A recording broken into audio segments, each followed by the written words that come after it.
सास बहू का लिव इन रिलेशन। नेहा खुले विचारों वाली लड़की थी। अरे नेहा, क्या दिन में सोती है? ससुराल में ऐसा नहीं चलेगा, वहां तो काम करना पड़ेगा। काम जितना काम होगा कर लूंगी माँ, पर अगर कोई ये कहे कि सारा आराम छोड़कर सिर्फ काम ही करना है तो ना भी ना, मुझे नहीं करनी शादी। अरे कैसी बात कर रही हो? अच्छा चलो जाकर नहा लो, मैं नाश्ता लगा देती हूँ, फिर तुम्हें कॉलेज भी तो जाना है। नेहा कॉलेज के लिए निकल जाती है। वो सोचने लगती है कि ससुराल में वो कैसे मैनेज करेगी। क्या हुआ नेहा, परेशान लग रही हो? अरे यार, तू तो मुझे जानती है ना, मुझे अपनी लाइफ बिल्कुल परफेक्ट चाहिए, लेकिन लग नहीं रहा लोग मानेंगे। यार, कहीं मेरी शादी ऐसे घर ना हो जाए जहां मेरी जिंदगी ही नरक हो जाए। अरे मैंने ना कल एक इंग्लिश फिल्म देखी थी, उसमें भी कुछ ऐसी ही समस्या थी हीरोइन की। अच्छा, तो फिर क्या किया उसने?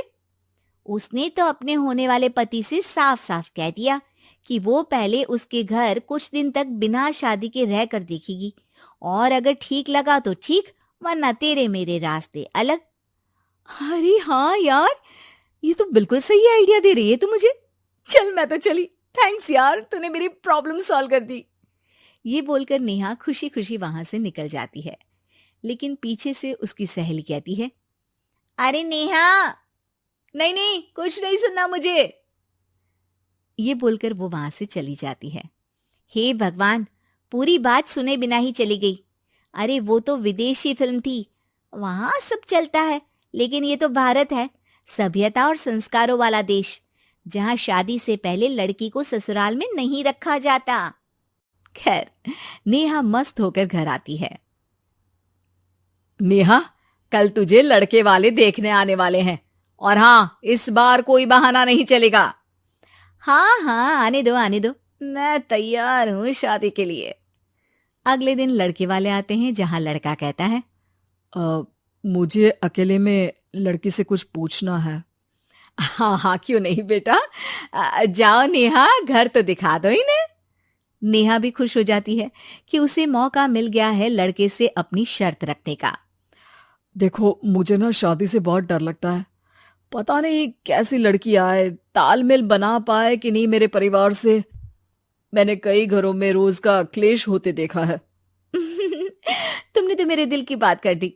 मैं भी यही सोच रही थी कि भाई सास तो अच्छी होनी चाहिए, पति सपोर्ट करे ना करे, रहना तो पूरे दिन सास के साथ है।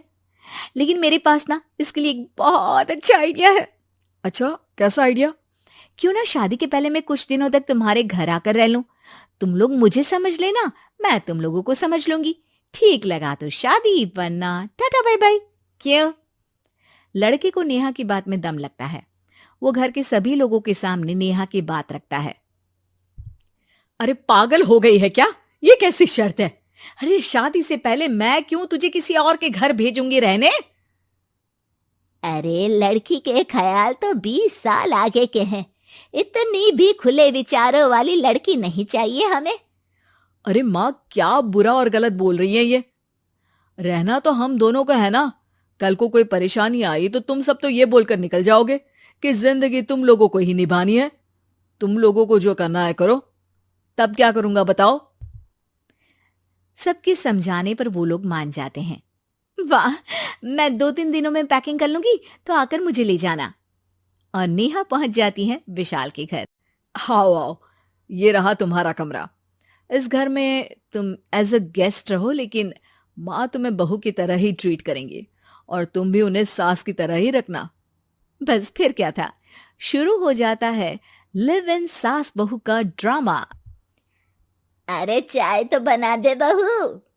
जी सासू माँ, अभी लाई। नेहा चाय लेकर आती है कि बस चाय लेकर आई हो, इसके साथ पकोड़े भी ले आती। लेकिन आपने तो बताया ही नहीं कि आपको चाय के साथ पकोड़े भी चाहिए। हाँ हाँ, अब तो पता चल गया ना। रात को खाना खाने के बाद नेहा किचन में खटर पटर कर रही होती है। क्या हो रहा है वहां नेहा? माँ जी, मैं ना रात को अदरक वाली चाय पीकर सोती हूँ, ये मेरी आदत है। अच्छा, तो जरा मेरे लिए भी बना देना। दोनों सास बहू रात को चाय पीती हैं। अगले दिन, नेहा, मैं मंदिर जा रही हूँ, मेरी साड़ी निकाल कर बेड पर रख दे। नेहा सास के लिए साड़ी निकाल कर रख देती है। वो देखती है कि उसके आने के बाद से सास ने घर का कोई भी काम करना छोड़ दिया है। यार मैं क्या करूं? ऐसा ससुराल तो मुझे नहीं चाहिए था जिसमें मैं ही सारा काम करूं। मैं तो ऐसा घर चाहती हूं जहां सास और बहू दोनों मिलकर किचन में काम करें। हे भगवान, रात को चाय पी ली, पेट में गैस बन गई, अब तो चला भी नहीं जा रहा है। मुझे तो ऐसी बहू चाहिए जो हेल्थ के प्रति कॉन्शियस हो, क्योंकि वो ठीक रहेगी तभी तो मैं ठीक रहूंगी। दोनों समझ जाती हैं कि वो लोग एक दूसरे के लिए नहीं बने हैं। अगले दिन, नेहा, जरा चाय तो ले आना। नेहा चाय के साथ चिला भी बनाकर ले आती है। सास खा पीकर सो जाती है। अगली सुबह, तेरी बुआ सास आ रही है, उसे मैंने तेरे बारे में बताया है। तभी वहां गंवार सी एक महिला आ जाती है। चलो यहां से निकलो, कुछ नहीं है खाने के लिए, जाओ।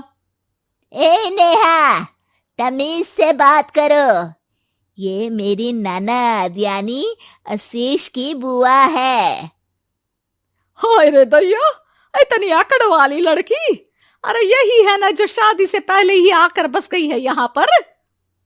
बस नहीं गई हूं, बसना है या नहीं ये डिसाइड करने आई थी, लेकिन इन लोगों के रिश्तेदार इतने गंवार हैं तो मैं तो ना कर रही इस घर में शादी। अरे भाभी, और क्या कमी थी हमारे आशीष में जो आपने ऐसी लड़की की शर्तों को मान लिया? अरे वो तो आशीष के कहने पर मैं झुक गई, वरना ऐसी लड़की को तो मैं घर में घुसने भी ना दूं। ए हेलो, ऐसी लड़की कैसी लड़की? हाँ, बिना समझे बुझे शादी कर लूं? अब तो समझ गई ना कि हम लोग गांव के हैं। भाभी को खाट पर सोना और रिश्तेदारों का गांव से आना जाना तो लगा ही रहना है इस घर में। हाँ हाँ, मैं तो किसी मॉडर्न घर में शादी करूंगी। ये बोलकर नेहा वहां से चली जाती है। अपने घर में आकर नेहा कहती है, ना मां ना, लिव इन में रहकर देख लिया, ये गांव के लोगों का कोई भरोसा नहीं है। खैर, नेहा की शादी एक मॉडर्न घर में हो जाती है, जहां सास कहती हैं, हे नेहा, मैं टेनिस खेलने जा रही हूं, आओ तो जूस बनाकर रखना, और हाँ, वॉलनट्स और ओट्स भी बना लेना। जी माँ।